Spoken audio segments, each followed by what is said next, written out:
My name is Mark. I'm 31 years old, and until last fall, I worked as a delivery driver for Amazon in the Phoenix metro area. If you've never done that job, let me make it clear.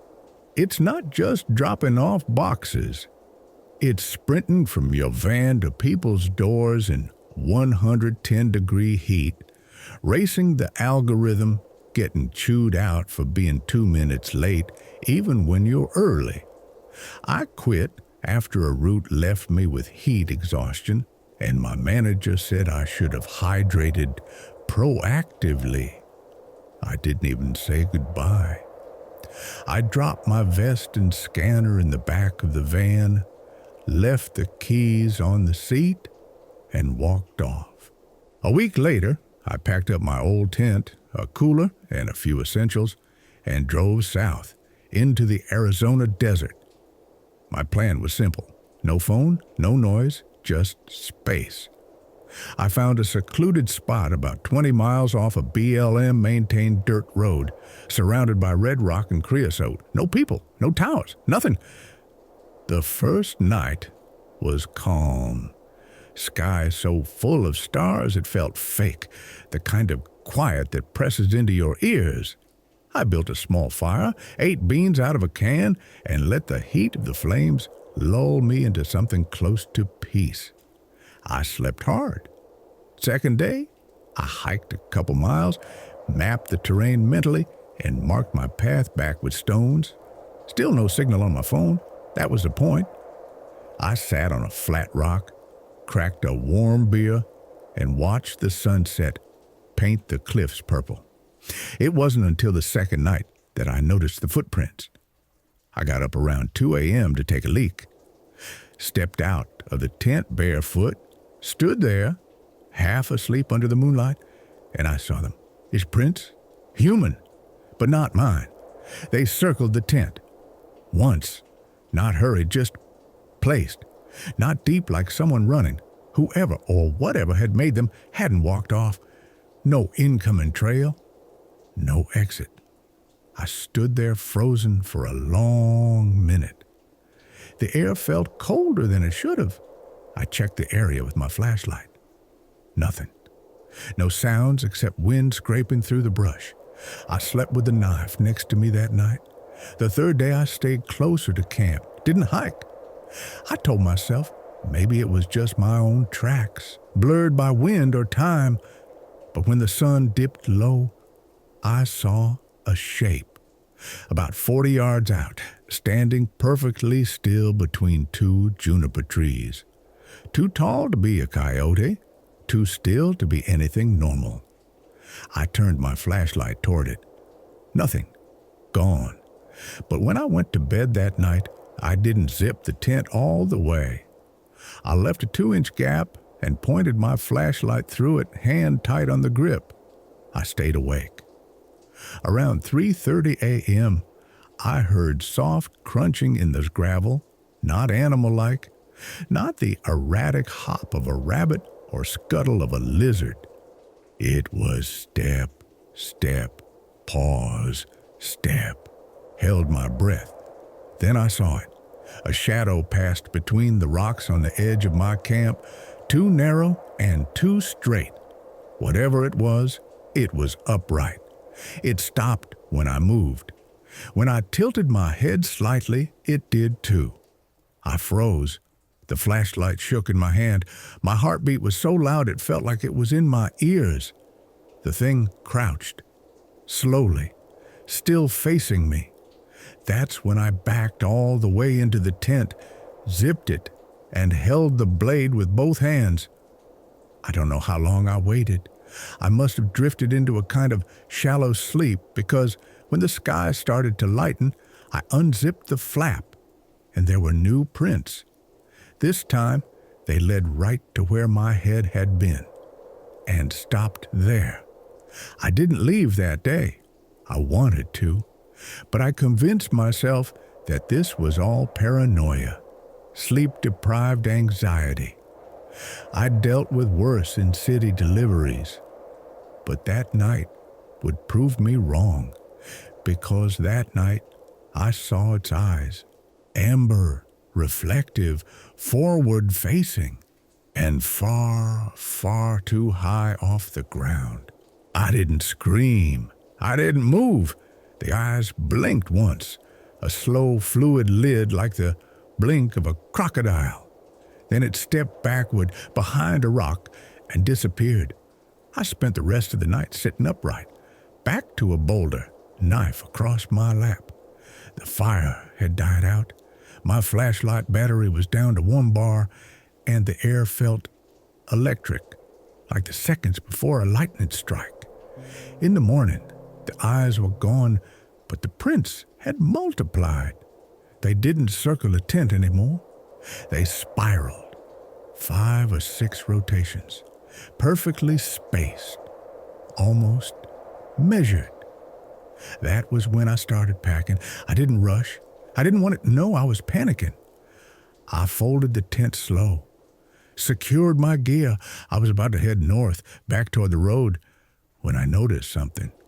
There were prints heading away from my camp, but they weren't mine. They were identical to mine. Same boot, same stride, but they diverged to the southeast, as if I had taken a different route, or as if something was copying me. I followed them. About half a mile out, I found a second campsite. Primitive, no tent, just a cleared area. Stones arranged like a fire pit, and 2 empty water bottles. One of them was the exact brand I carried, and marked with my initials. I didn't set up that second camp. I turned around fast, heart hammering, and jogged back to my real site. Threw the gear in the trunk, slammed the hatch, and I saw it again, standing on the ridge, watching, arms longer than they should be, torso too narrow, a head tilted to the side like it was studying me, mimicking curiosity. It didn't move, but when I lifted my keys and clicked the lock on the car, it tilted its head the other way. I floored it. The desert blurred past as I tore down that dirt road, tires screaming on gravel. 10 minutes later, I hit pavement, kept going until I hit the nearest gas station, where I sat in the lot for 20 minutes, engine running, hands shaking. There were no prints behind the car, but there was dust on the rear bumper, and in that dust, the smear of a hand, long fingers, too many knuckles. I haven't been back, haven't even looked at a map of that region. But sometimes, when I park in a remote lot for work, I see my own boot prints next to mine, and I wonder how many versions of me it made before I left. That was 3 years ago. Since then, I've avoided nature almost entirely. Haven't gone camping, hiking, or even parked in an unlit area. But the dreams come anyway. And recently, I started noticing a sound. It's faint, just at the edge of hearing, like footsteps on gravel. Always the same rhythm. Step, step, pause, step. At first, I thought I was imagining it. Then I started hearing it while I was wide awake, walking to my car, inside stairwells. One time, in a public restroom, the faucet next to me turned on for 1 second, then off. But it was last Thursday when I knew it was real again. I was walking home late from a bar. I don't drink much, not anymore, but it had been a rough week. I cut through a park to shave 10 minutes off the walk. That was a mistake. About halfway in, I saw it again. Not clearly, just the shape. Upright, lean, still, under the street lamp across the field. Too far to be sure, but I recognized the posture. It was waiting. I kept walking, faster, didn't look back, but I felt it. You know when you're being watched. That night, I moved a dresser in front of my apartment door, kept the TV on, slept on the couch with the lights on. In the morning, my front door was still locked, but the rug in the hallway had fresh dirt, and two perfect boot prints. My size, my brand, my walk.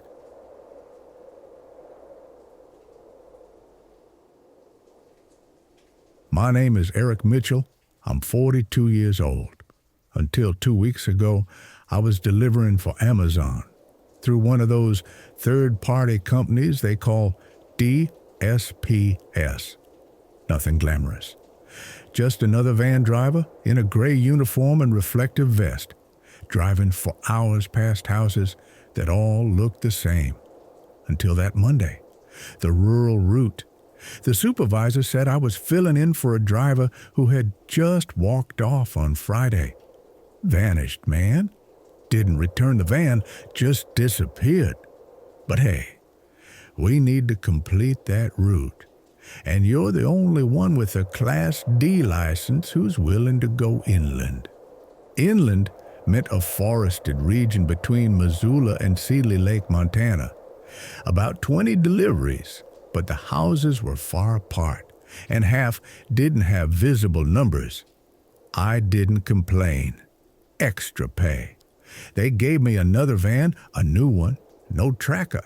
Seemed odd, but I didn't ask questions. It all started normally. Clear skies, music in my left ear, packages neatly arranged in the back. First house was easy. An elderly lady took the package with a toothless smile and shut the door without saying a word. The second was weird. An isolated cabin with the door slightly ajar. I clapped. No answer. Left the package at the entrance, took the photo, and got back in the van. The third delivery didn't exist. GPS showed a house in a clearing, but there was only brush, no signal. The app froze. I sat there, engine idling, listening to the forest. Birds, insects, a metallic creak from deep in the trees. I turned around and skipped that one. By the fifth delivery, things turned. It was a seemingly new house, white paint, well-kept garden, low fence. But no car out front, no mailbox, no signs of life. The app said, hand delivery. Confirm with recipient. I knocked. Nothing. Waited. Just as I was about to leave, the door opened. A man, about 50, thin, bald, wearing a dress shirt that was too clean. He was smiling, but his eyes were dead. Good afternoon. Amazon delivery, sir, I said, holding out the package. He took it without a word, but he didn't go inside. He just stood there, staring at me. Then he said, "You're not the one from Friday." I froze. Before I could respond, he shut the door. Back in the van, I took a deep breath. Something felt wrong, but I kept going. The day got stranger. A house with windows boarded up from the inside. A package that vanished from the van.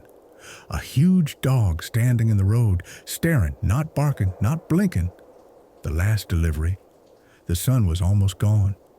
Dirt road leading to a distant structure, like a farm. The gate was open. I drove in slowly. The app read, "Confirm recipient identity. Photo required." I got out, package in hand, knocked on the door. Nothing. I walked around the side, and my legs went numb. The missing driver's van was there, covered in leaves, dirty, but with the DSP logo still on the side. And next to it, his badge hanging on a nail. I ran back to my van. As I started the engine, I heard a sharp crack, a gunshot. The right mirror shattered, another shot.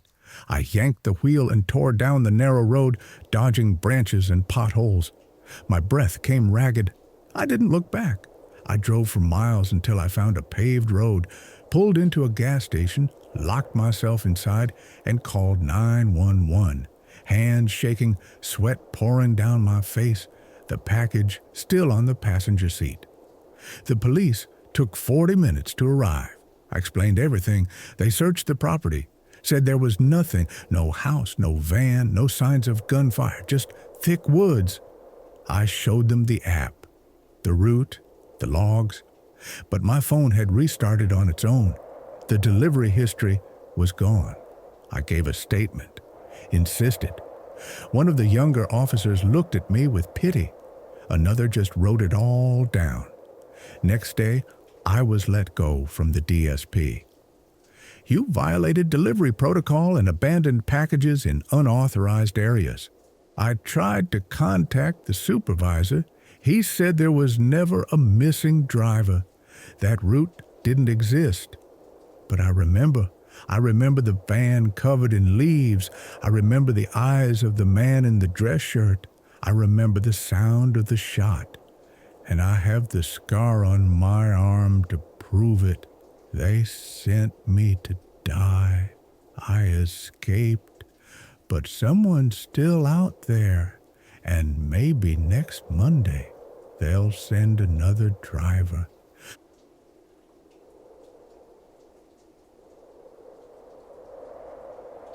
I left Amazon 8 months ago. I worked in customer service remotely for almost 3 years. I started in 2020 during the pandemic and never saw any co-workers in person. Everything was virtual, meetings, trainings, calls. Even so, I got too involved.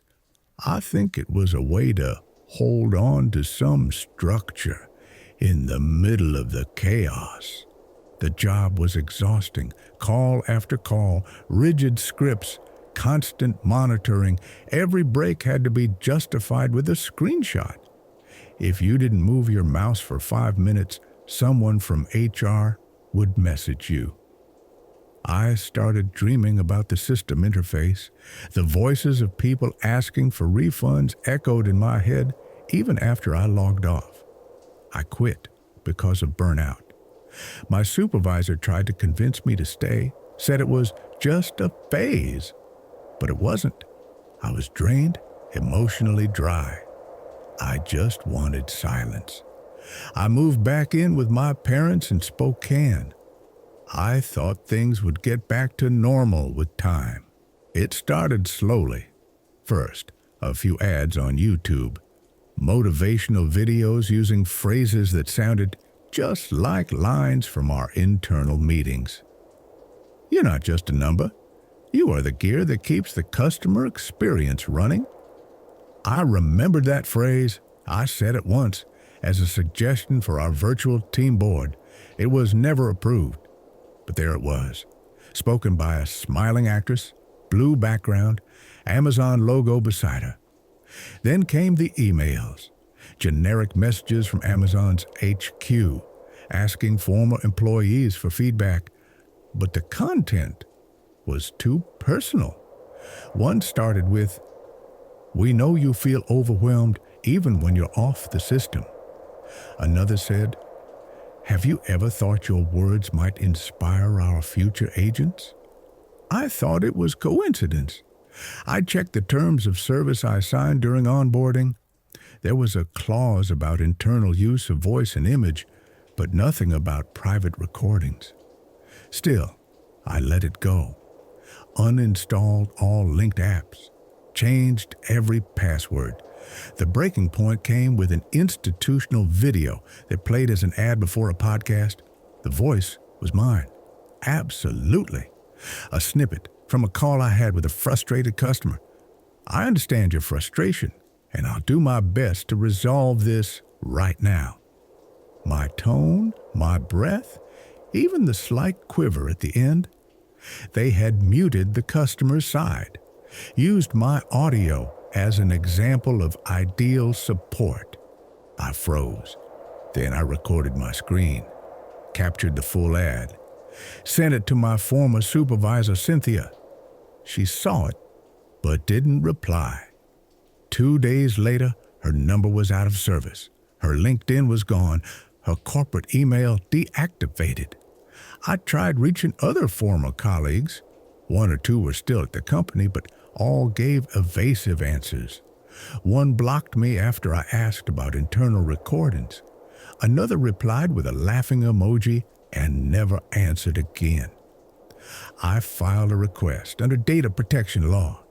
The response came 2 weeks later. Formal, cold. There is no record of unauthorized data usage. All materials used comply with prior authorization under current contracts. But I never authorized the public use of my voice, so I hired a lawyer. He reviewed the documents and noticed a change in the agreement I signed. The digital timestamp didn't match the day of my training. The version in my history had entire new paragraphs, especially one. The agent agrees to the use of voice, image, and text fragments in public or private campaigns for commercial or educational purposes. He requested the original copy. They said it was no longer available. The next day, my personal email was hacked. I lost access for hours. When I regained control, there was a new folder. Inside, audio files. 5 of them, all with my voice, in situations I didn't remember recording. One where I talked about my mother, another about a nightmare I had, things I said in internal calls during breaks, off script. Amazon never threatened me, never sent anyone. But in the bureaucratic silence, in the efficiency with which the traces disappeared, I understood. Nothing I said in there was mine. It never was. My words, my tone, my vulnerability became training material. Last week, I met a former co-worker who now works for a consulting firm. We talked for hours. At the end, she told me she's helping a team train a new AI model for customer service. The project is confidential, but one of the main data sets came from Amazon. She recognized my voice in the training samples. I'm not going crazy. I'm the foundation of the machine.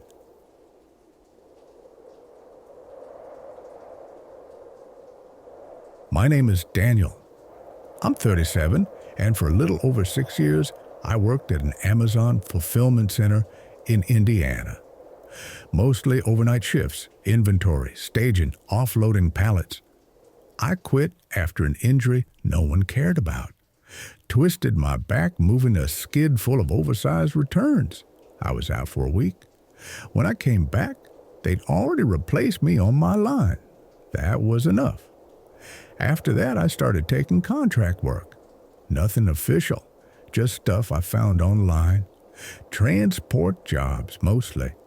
If someone needed a bunch of stuff moved from one place to another and didn't want to use U-Haul, I was their guy. Had a decent pickup. Didn't ask questions.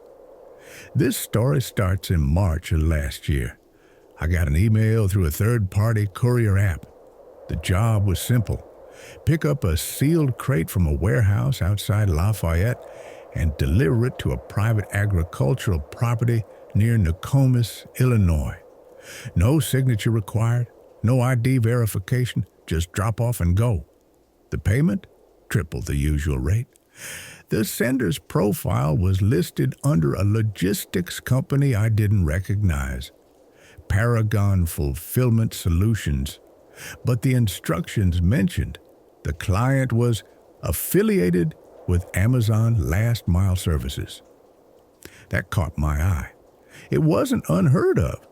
Amazon used tons of shadow companies for rural fulfillment overflow. I'd seen it firsthand. The part that bothered me was this line: do not open the crate. Do not attempt to contact personnel at drop location. Do not deviate from the route. I took the job.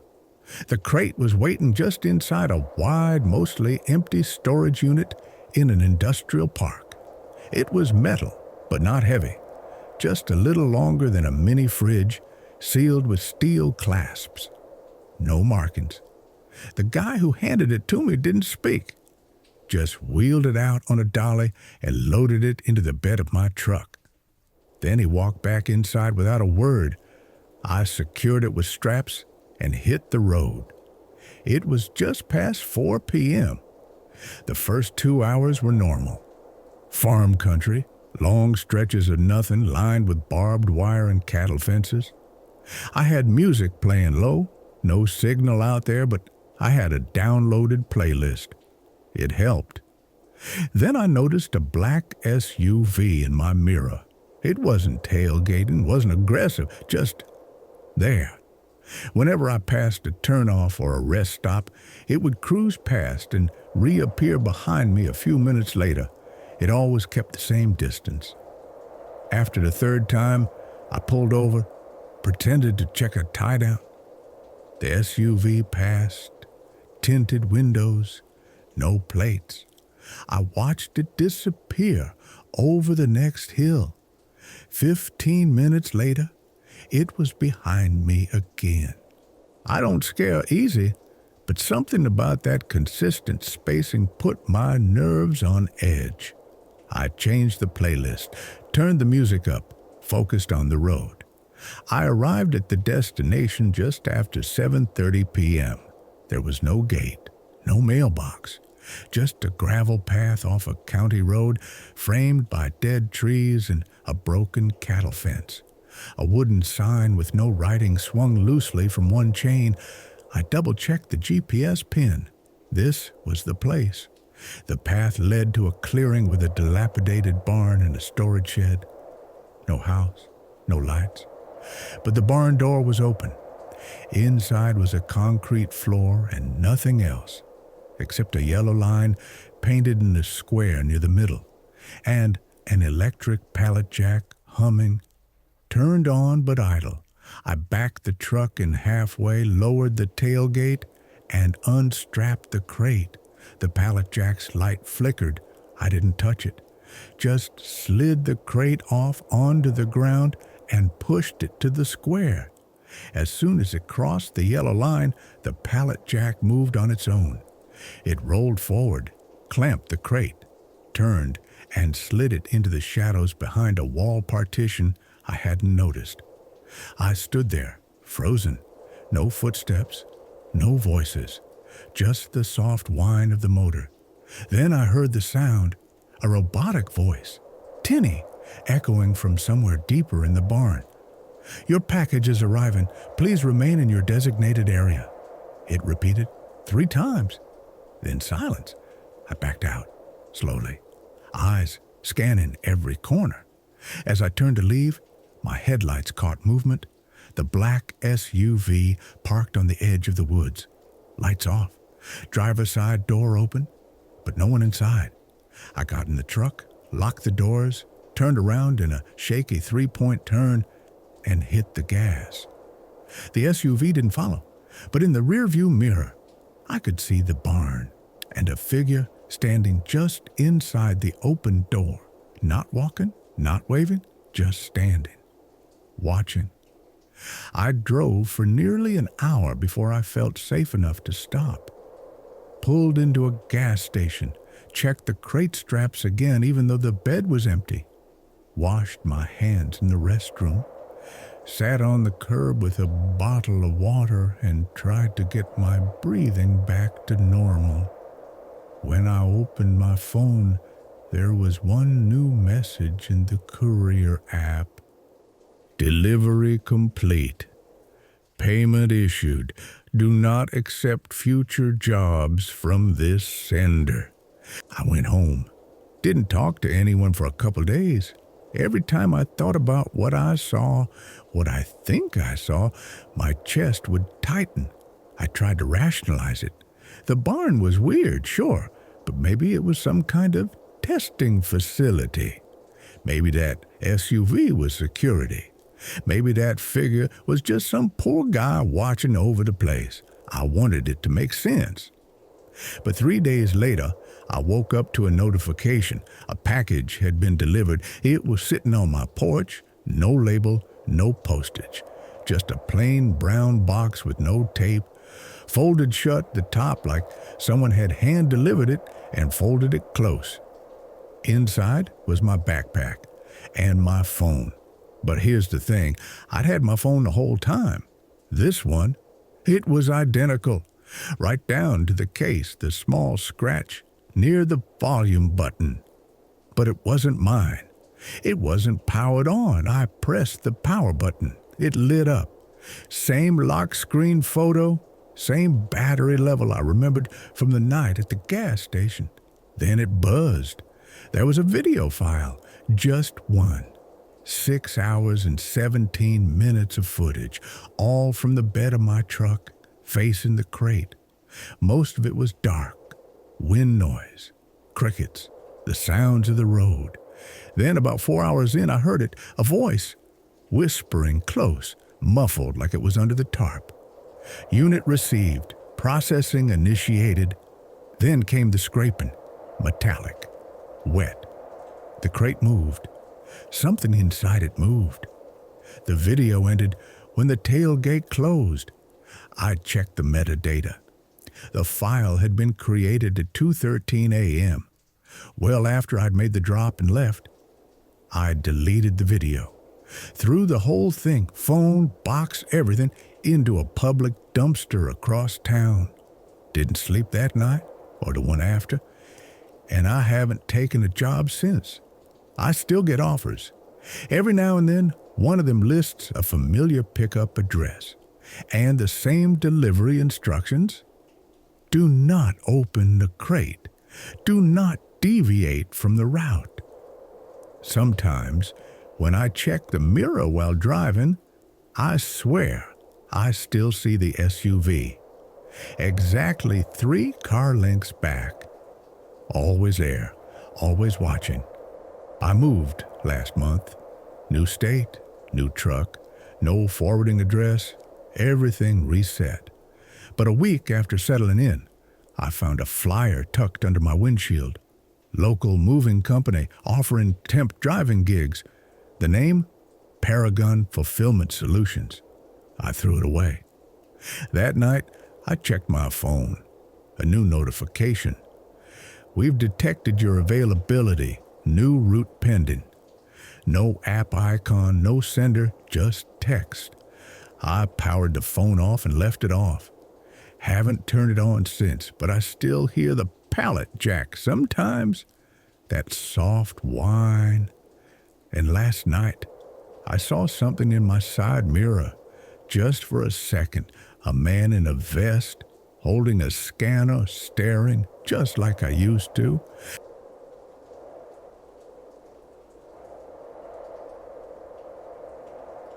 My name is Cynthia. I'm 29, and I used to work as a delivery driver for Amazon down in Texas. Mostly hill country routes, way out past San Marcos and Dripping Springs. I was good at it, too. Fast, efficient, always on time. But the hours wore me down. The pressure, the unrealistic delivery windows, the constant monitoring, and that god-awful heat. I quit last summer, no drama, just left the keys and the scanner on the desk, walked out, and didn't look back. But bills don't wait, so I started doing some freelance delivery gigs for local businesses, small routes, furniture stores, appliance shops, even some tech outlets. That's how I got this job. One Thursday morning, I got a text from a guy named Rick who ran dispatch for a company I'd worked with a few times. Said they needed someone to do a pickup run from an old drop-off site they used to share with Amazon during a logistics overflow crisis in 2020. I remembered that era well. Backlogs, temporary facilities, rural caches where they'd stash overflow packages to be picked up by local drivers. Rick's message was simple. Go out to this cabin off Route 281, grab whatever was left inside, and bring it back to their warehouse in Austin. The pay was decent, and I had the day free. The location wasn't on Google Maps, just coordinates. But I had offline GPS and a good sense of direction. I packed water, snacks, and set off just before noon. The drive took nearly 2 hours, past the paved roads, past the gravel ones, then onto dirt. Sagebrush and cedar trees on all sides. I passed a rusted-out school bus, half swallowed by vegetation, and eventually saw the cabin up ahead. It was small, one story, wood warped from sun and rain, but intact. There was no lock. The door opened with a long groan. Inside was dust, silence, and about 20 sealed boxes, all with faded Amazon Prime logos, some yellowed, some still crisp. All of them had shipping dates from mid-2018 to late 2020.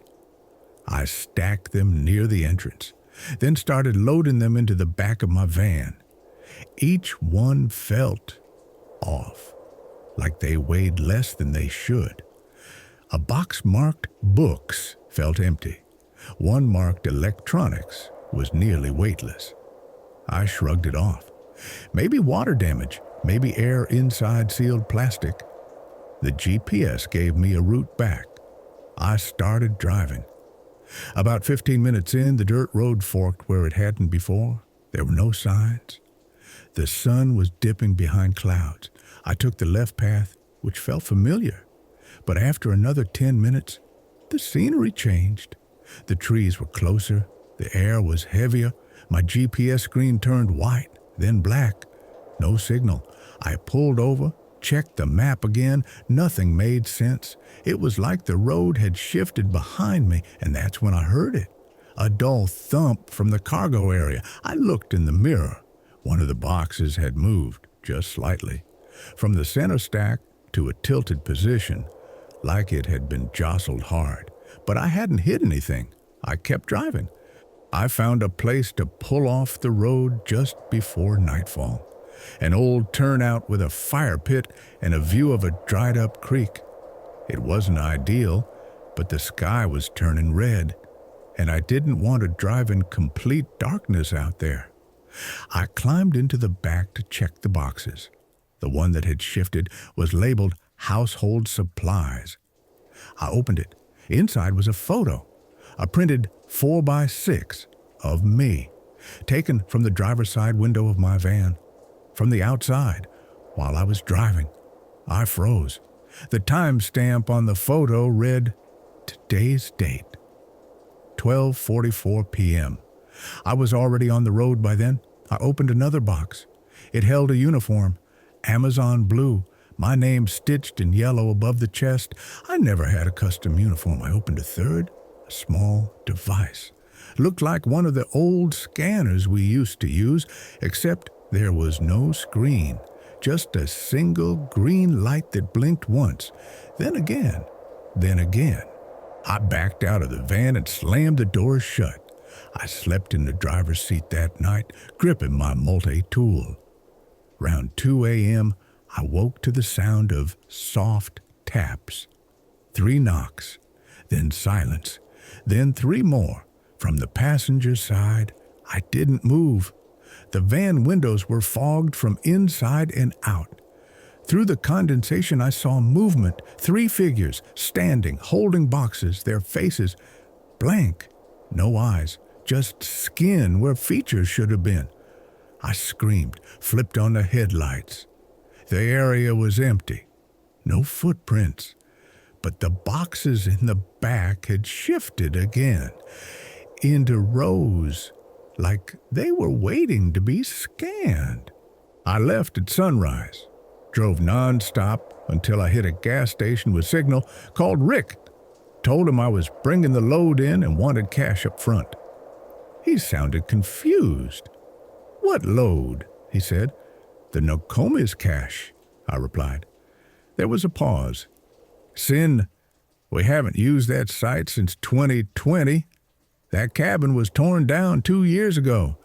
No one's been out there in forever. I hung up. When I got back to the warehouse, the boxes were gone.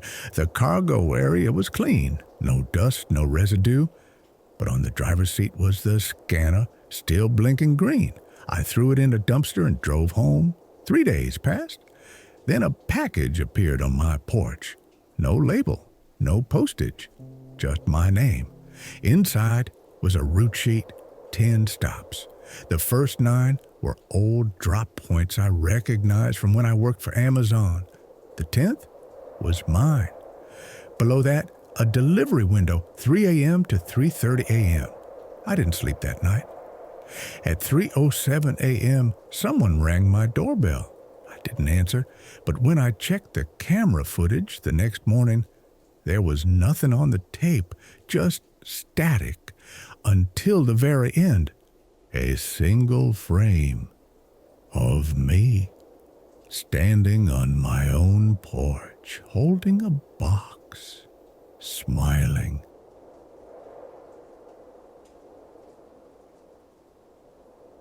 My name is Roberto. I'm 41, and for a while I worked deliveries for Amazon. During the height of the pandemic, I drove 15-hour shifts through rural Missouri. People were scared to go outside, and we were considered essential. We were heroes until we weren't. After I left Amazon, I bounced around for a bit. Eventually, I landed with a local e-commerce distributor based out of Springfield. Smaller operation, less pressure, but still long routes through dirt roads and far-out farms that time forgot. Last month, I was running a backup route, one of those they give to new guys, or when someone calls out sick. 23 stops, the last one over 40 miles from the second to last. A farm, no name, just a number and coordinates. I loaded up the box. It was light, address matched. The road out there was bad, full of washouts and blind turns. I passed a rusted water tower, a school bus buried in weeds. No signal, as usual. I reached the farm around 5:20 p.m. The sun was low. The property was fenced, but the gate was open. There was a 2-story farmhouse with paint peeling off in wide flakes, a barn that looked partially collapsed, and no cars. I honked. No one came out. I got out and walked to the porch. The wood creaked under me like it was giving warnings. Then the door opened. A woman stood there, mid-70s maybe, white hair in a bun, thin as paper. She didn't smile, didn't say hello. "You're here for Evan's package," she said. I nodded. "Yes, ma'am." She reached out for it, but didn't step forward. "Don't come any closer," she said. "Just put it on the railing." I did. She picked it up slowly, holding it like it was full of needles. Then she turned and walked inside. No thank you, no signature. As I walked back to the van, I glanced around the property. The grass was overgrown, the garden dry, but there were tire tracks in the dirt, fresh, like someone had driven in recently, maybe today. I started the van, turned around, and left. But in the side mirror, down a thin path off the main drive, I saw it. A silver car, parked in the trees, windows up, no plates. Next day, I was assigned a different route. No issues. Day after that again. But on Friday, dispatch called me over before I left the yard. "New drop," they said. "Last-minute order. You're the only one going near that side." They handed me a single box. Same name, Evan, same address. I hesitated. Told myself it was nothing, just rural folks ordering in bulk.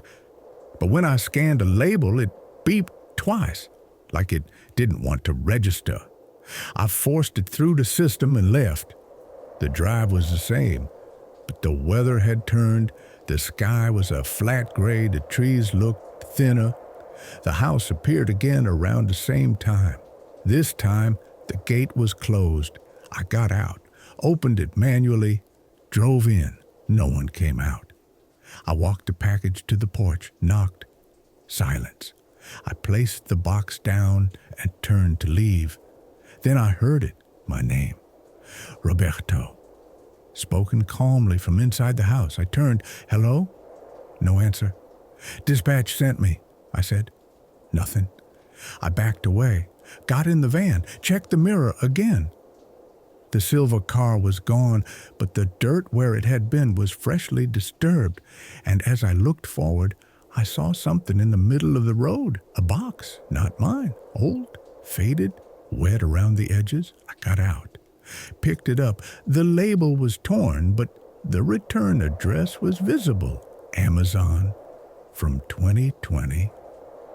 The recipient, my name, and an old address I hadn't used in years. I didn't report the delivery, didn't scan anything. I drove back to town in silence, didn't even listen to music. That night, someone knocked on my apartment door 3 times. I didn't open it. When I checked the peephole, the hallway was empty, but on the doormat was a new box. Small, no markings. Inside was a single folded paper. One more route. Tomorrow, same place, last stop. I told myself I wouldn't go.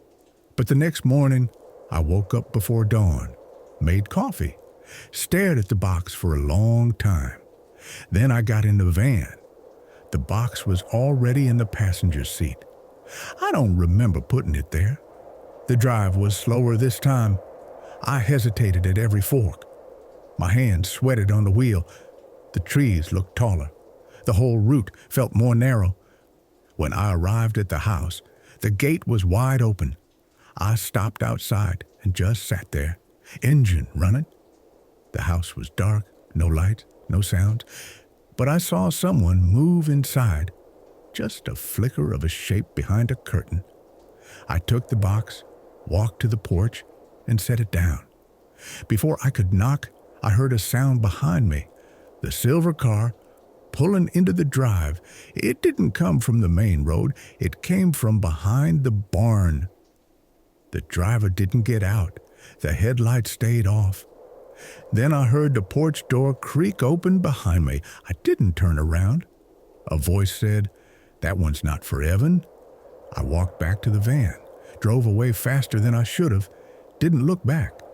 That night, I couldn't sleep. Around 2 a.m., my phone buzzed. One notification. Route incomplete. Reschedule in progress. The app wasn't open. The message wasn't from dispatch. It disappeared before I could screenshot. But I remember it. Exactly those words. Route incomplete. Reschedule in progress. I quit the job that Monday. Didn't give notice. Didn't explain. Just dropped off the keys and drove home. A week passed. Then 2. I started to sleep better, ate normal meals, watched shows, tried to act like everything was fine. Until this morning. When I checked my mailbox, there was a box inside, plain brown, no label, no stamp, just a sticky note on top. Confirmed delivery. Inside, a folded uniform shirt, my name embroidered on the front, but the logo wasn't Amazon, and it wasn't the distributors. It just said, Route. That's it. I don't know who sent it. I don't know what route it's for. But when I checked my phone again later, I saw it. A calendar reminder, tomorrow. Shift begins, 5:20 p.m. Same time I arrived at the farm. I deleted the reminder. Then I shut the phone off. But I still have the shirt. Still folded. Still clean. And I don't know why, but I haven't thrown it away.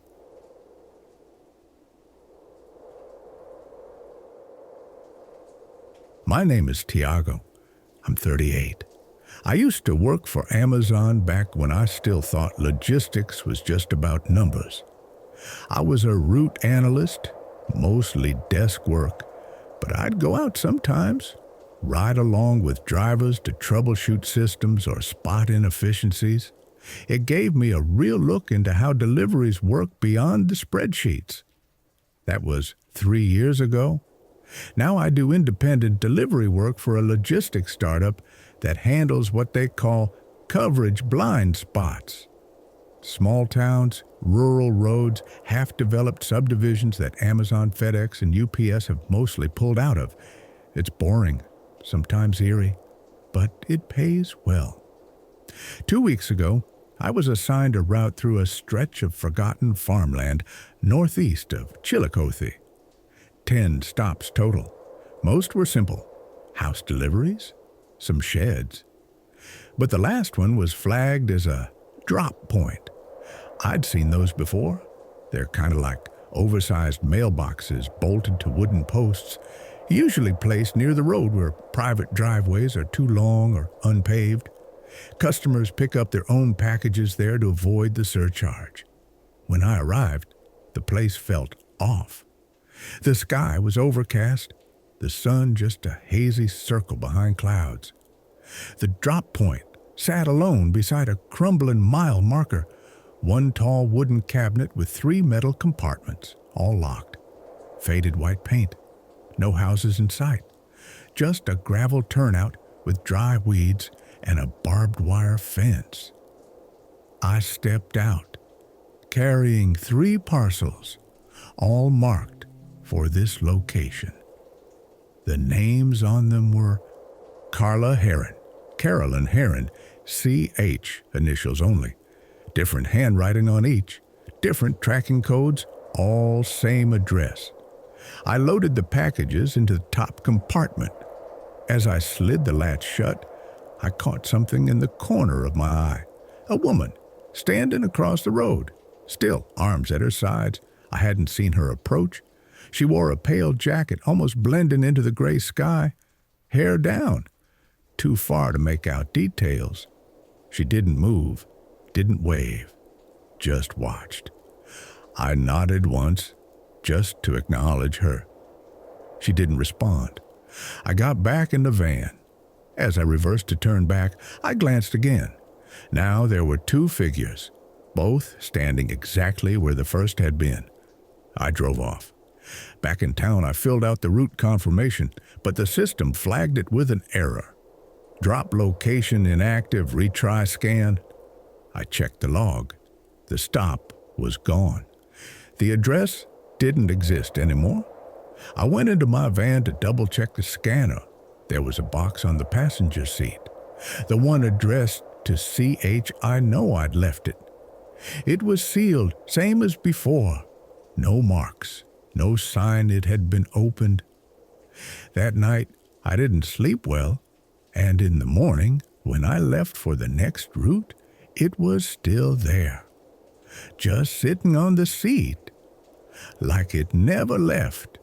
I tried to get rid of it, I really did. Left it at the dispatch dock, even put it in the bin for missed deliveries. But when I opened the van later that afternoon, it was back. Same position, same corner of the seat. I didn't touch it again. The next day, I called in sick. I never do that. My supervisor didn't seem to care. Told me to rest, then asked if I remembered who assigned the Chillicothe route. I didn't. He didn't either. When I looked through the records in the app, the route wasn't listed. I checked my GPS history. Nothing. Just a gap in the data. That evening, I was driving home when I took a wrong turn and ended up near an old access road. Gravel. Familiar. I slowed down. I wasn't thinking. My hands just turned the wheel. I pulled off the main road, drove 2 miles. Then I saw it. The drop point. Same cabinet, same barbed wire. But this time, the compartments were open, hanging. Inside, no packages, just scraps of cardboard, torn corners, a single sticky note that read, "Missed delivery." I didn't get out. I put the van in reverse, backed onto the main road, and didn't stop until I was 20 miles away. That night, someone knocked on my door. 3 times. I didn't move, didn't check. But when I opened the door the next morning, there it was, the box. Still sealed, still marked C.H. and next to it, in faint black marker, second attempt. I stopped taking jobs the next day. No notice, no excuses, just silence. I let the box sit on the kitchen counter for a week. I didn't open it, didn't touch it, But I didn't throw it out either. On the 8th day, it was gone. No one else lives with me? I checked the trash, the porch, the van, nothing. That night, I got a push notification. Not from any app I recognized. No logo, no sender. Just 5 words. Out for delivery. With you. I deleted it, shut off my phone, went to bed. Next morning, there was a sound outside. The van, the one I had parked and locked. Its rear doors were open. I walked out. Slowly, the interior lights were on, and on the floor, in the exact middle, was the box. CH. It was open now, empty, except for one thing, a sticky note, same handwriting as before. Final delivery successful. Await further instruction. I didn't go back to work, but every Friday, without fail, I get an alert at 6:17 p.m. No sound, just a silent buzz and a message. Route updated. Proceed to drop point. I've blocked every number, changed phones twice, but it always finds me. And I know, sooner or later, I'll drive that road again, and the cabinet will be there, waiting, like it never left.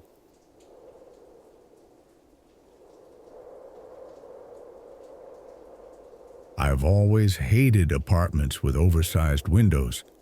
Not because of the views, I actually enjoy watching the city light up at night like a twitching board of stars, but because of the exposure. I always had that silly thought.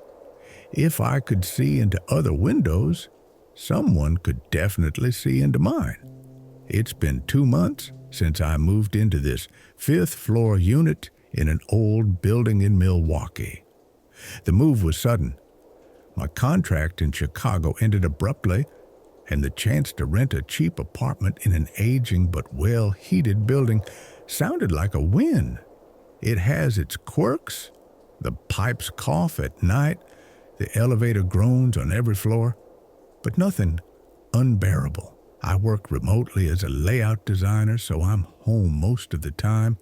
I tend to keep the curtains open during the day just to remind myself the world's still out there.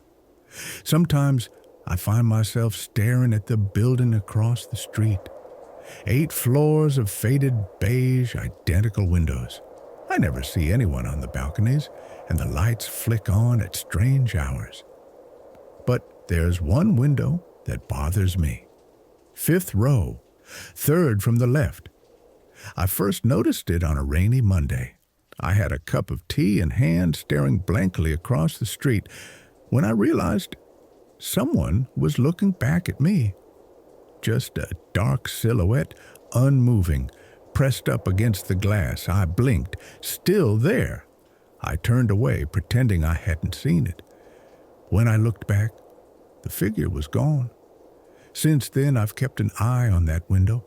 Not every day, but enough to notice a pattern. It always seems to notice me noticing it. The room behind it is always dark. I never see lights on, never any movement. Just that stillness, like whoever's inside is waiting for the exact moment I glance over. I haven't told anyone, not even Claire, my sister. She says, I see patterns where there aren't any. Maybe she's right, but yesterday, it changed. I opened the curtains earlier than usual, around 6 a.m. It was still dim outside, the sky that dirty winter gray. When I looked across the street, the window was open, and hanging from the ledge was something small, swinging in the wind. I grabbed my binoculars. I used them for bird watching in the summer and focused. It was a pocket mirror. A mirror pointed directly at my apartment. I swear. It was reflecting the pale morning light right into my window. I stepped back, and then I saw it. A shadow passed behind the mirror. Quick. Just enough to make sure I had seen it. I tried to laugh it off.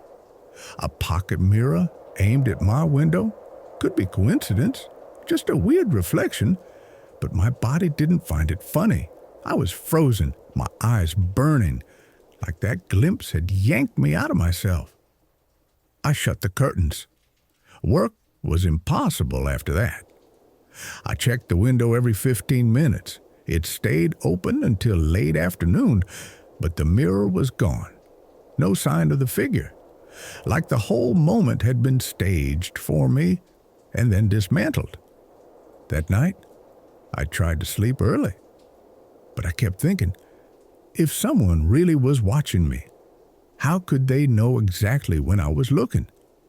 I had no fixed routine. Some nights I stayed up till 2 a.m. Others I passed out by 11. I could go hours without going near the window. The only explanation, they were watching all the time, or worse, from inside my building. The thought wouldn't leave my head.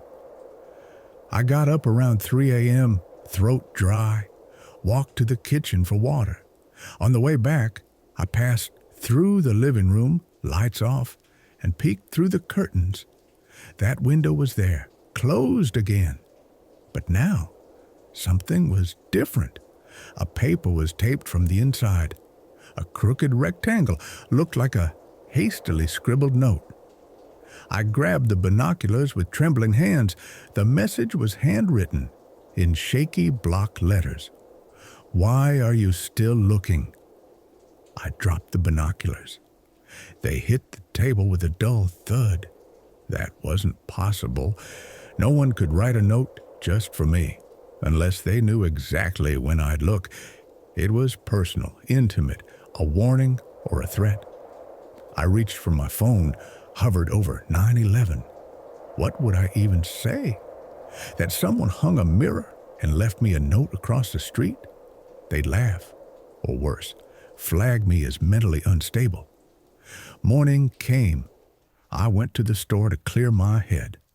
When I came back, there was an envelope under my door. No return address. Plain brown paper, my unit written in pen. 504. Inside, just one thing, a Polaroid. It showed my living room window, and me, standing there, binoculars in hand. The photo was taken from across the street. But the worst part wasn't that. It was the reflection in the glass. Behind me, in the kitchen, someone was standing there. I hit the floor, backing away from the hallway to the kitchen. Every backward step felt like I was walking into an open grave.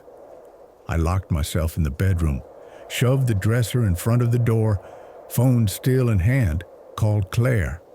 She picked up on the third ring, voice groggy. "Noah, what's wrong?" Someone got in. I found a photo of me from across the street, and there's someone behind me in the kitchen. I didn't see them. They were just there. "Are you alone now?" "I think so. I didn't hear anything, but in the photo, someone's in here." She paused. I could feel her recalculating. "Call the police now." "And say what? That someone slid a photo under my door? Say you have evidence of a break-in, that's enough." The word break-in landed like a punch. It wasn't just that. It was penetration into my space, my perception. They knew what I looked at, what I feared. It felt like I was being rewritten from the outside in. "Fine," I said, but I didn't call. I sat on the bedroom floor for 2 hours, phone in hand. At some point, I fell asleep from sheer exhaustion. When I woke up, it was already night.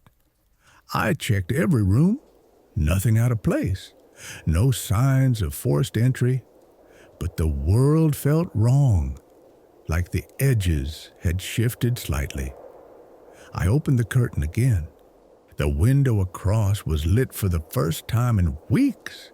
Inside, a clean white room, no furniture. In the center, someone stood, back turned to me, still. The light inside swayed slightly like a single hanging bulb. Their posture trembled subtly, like they were trapped in permanent tension. Then, suddenly, they turned to face my window. But not me. To my left, I turned my head slowly. The pocket mirror was back, inside my apartment, lying on the floor, facing me, but reversed, showing not what was ahead, but what was behind. In the reflection, my bedroom door, open. I remembered closing it. I froze. Time stretched thin like a pulled thread. The bedroom door was open. I was sure I'd locked it, even pushed the dresser against it. That wasn't possible. I would have heard the scraping, felt the floor shift, or not. I picked up the mirror carefully, avoiding direct eye contact, afraid it might show me something I couldn't unsee. I propped it back up against the window and walked to the bedroom. The dresser was still there, but now it was on the inside. Someone had moved it. Someone had locked the bedroom from within and then left. Through the same door now hanging open, a panic response rose in my throat. Every cell screamed to flee, run to the doorman, get out, scream. But I didn't. Instead, I searched. Bathroom, empty. Kitchen, untouched. Closet, clear. Then I noticed something small, a gap in the hallway cabinet. I always keep that door shut. I yanked it open, bracing for a nightmare. Nothing, just blankets, winter boxes. But behind them, tucked in the corner, was something that didn't belong to me. A black notebook, worn leather cover. No name. I opened it. The pages were filled with tight, hurried handwriting, dates at the top, almost all recent. February 19th. He looked again. Curtain shifted at 2:27 p.m., blue light from his monitor on. Coffee in left hand, binoculars on table. February 20th, asleep by 2:13 a.m., soft snoring. All doors closed, but always wakes at 6 to look again. He's searching for someone or something. February 21st, he noticed. Pretended not to see the reflection at 8:44 a.m., but he did. I saw him see it. There were dozens of entries, obsessed notes, exact times, minute details. But the final pages were different, no longer observations, questions. Does he hear me when I think aloud? Can he dream what I show him? If I enter his place, will he disappear? The very last line, tonight I go in. He'll understand. I slammed the notebook shut, rushed to the window. The other apartment, dark again. But now my kitchen light was on. I hadn't turned it on. Heart hammering, I grabbed the biggest knife I owned, not as a weapon, more like a relic, a charm. I turned off every light. Room by room, shadows seemed to breathe. The kitchen bulb glowed faintly. I checked the wall switch. It was off. I flipped it. Nothing. As if it had been turned on from somewhere else, or had never turned off. I searched every drawer, every cupboard, checked behind the fridge. Nothing. But on the floor beneath the table, another Polaroid. Hand shaking, I picked it up, my window again, but from a different angle, as if the person taking the photo was now inside my apartment, looking out toward the opposite building. And what it showed made the knife fall from my hand. The apartment across the street had curtains just like mine, and behind them, a silhouette. My silhouette. Same slouched arms, same blue hoodie I wore that morning, same posture. I ran to the living room mirror, looked at myself. Hollow eyes, a blank expression. But something was wrong. It took me a second. My reflection was lagging. I turned my head. The reflection followed just a second late. Barely noticeable, but real.